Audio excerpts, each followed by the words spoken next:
नमस्कार, यहाँहरूलाई हाम्रो च्यानलमा स्वागत छ। आज हामीहरू डोल्मा बनाउन गइरहेका छौँ।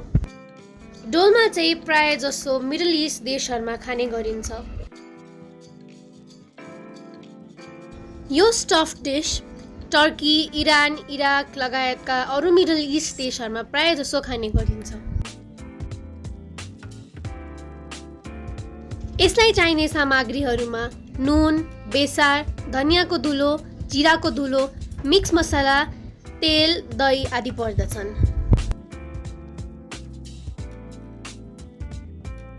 डोल्मा बनाउनको लागि हामीले लिएका छौँ काटेको लसुन, किमा चाहिँ तपाईँले जेको पनि लिन सक्नुहुन्छ।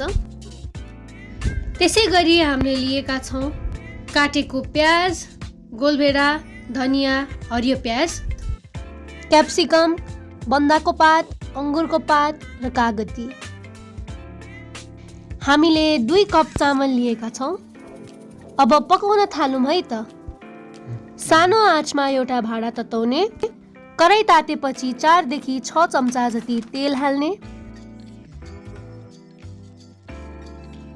तेल तातिसकेपछि अब यसमा हामी किमा हाल्छौँ।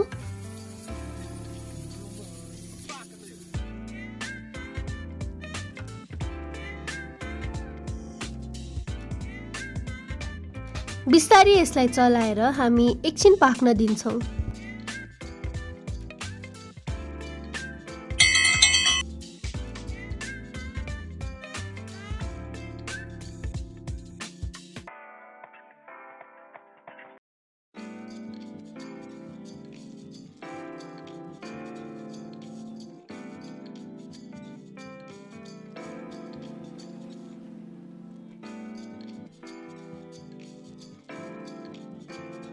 यसबाट निस्किने पानी सुकुन्जेलसम्म हामी यसलाई पकाउँछौँ। पानी सुकेपछि अब हामी यसमा गोलभेडा,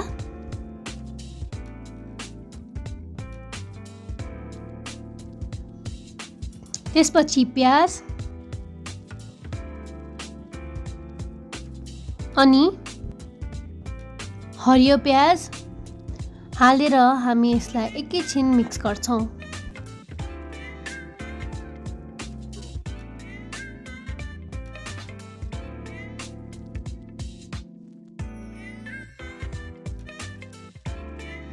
अब गोलभेडा गलिसकेपछि यसमा हामी मसलाहरू हाल्छौँ।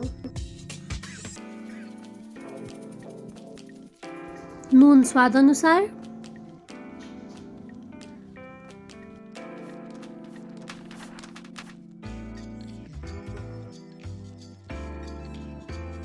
दुई चम्चा जिरा धनियाँ पाउडर,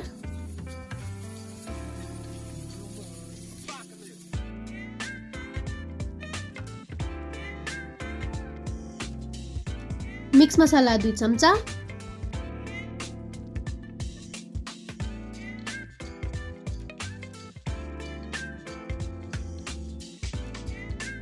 बेसार 1 र आधी चम्चा। यति मसलाहरू हालेर हामी यसलाई एकछिन चलाएर पाक्न दिन्छौँ।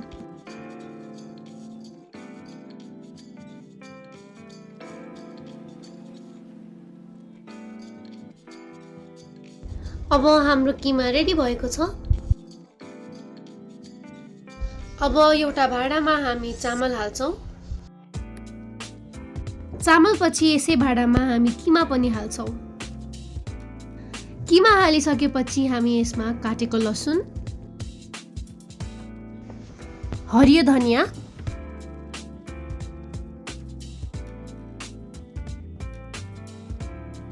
दही 1 कप, 3 देखि 4 वटा कागतीको रस। अब यसलाई हामी राम्ररी मिक्स गरौँ।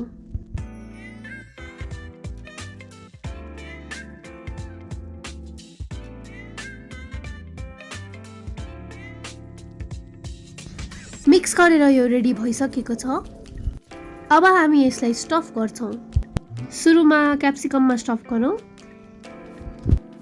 क्याप्सिकम भित्रका सबै बियाहरू झिकेर हामी यसमा 70% जति स्टफ गर्छौँ। चामल पछि फुल्ने भएकाले हामी यसमा पुरै चाहिँ स्टफ गर्दैनौँ। क्याप्सिकमलाई फेरि माथिबाट त्यसको काटेको भागले छोपिदिने। अब हामी बन्दाको पातमा फेरि स्टफ गर्न गइरहेका छौँ।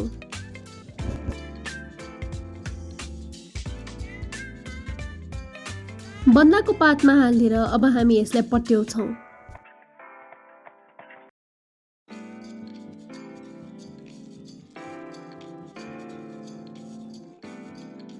यसै गरी हामी अरू बन्दाको पातहरूमा पनि हालेर यसरी नै पट्याउँछौँ। अब अङ्गुरको पातमा पनि यसरी नै हालेर पट्याउँछौँ। अङ्गुरको पात चाहिँ यो डोल्माको लागि विशेष छ। अङ्गुरको पातको एउटा छुट्टै स्वाद हुने भएकाले डोल्मा चाहिँ प्राय जस्तो अङ्गुरकै पातमा बनाइने गरिन्छ।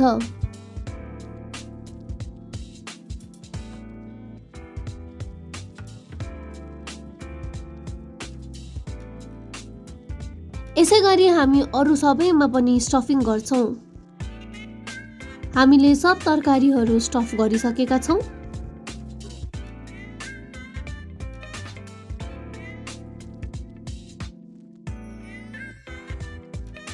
अब स्टफ गरिसकेको यो सबै भेजिटेबलहरूलाई हामी मिलाएर डेक्चीमा राख्छौँ।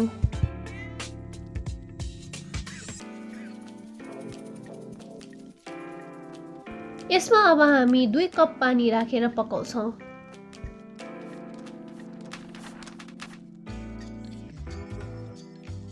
अब हामी यसलाई छोपेर आधा घण्टा जति सानो आँचमा पकाउँछौँ। हाम्रो डोल्मा अब तयार भएको छ। चामल राम्ररी पाकेपछि यो तयार भयो भन्ने हामीले बुझ्नुपर्छ। हामीले यसलाई झिक्दाखेरि चाहिँ माथिबाट एउटा भाँडाले छोपेर टर्न गरेर घोप्टाउँछौँ।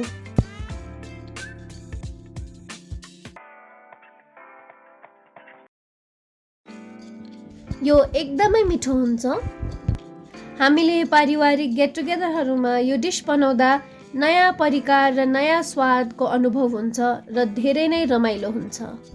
हजुरहरूले पनि यो डिसलाई अवश्य नै ट्राई गर्नुहोला र कस्तो लाग्यो भनेर हामीलाई तल कमेन्ट सेक्सनमा कमेन्ट गर्नुहोला। यस्तै भिडियोहरू हेर्नको लागि like and subscribe to our channel. Thank you.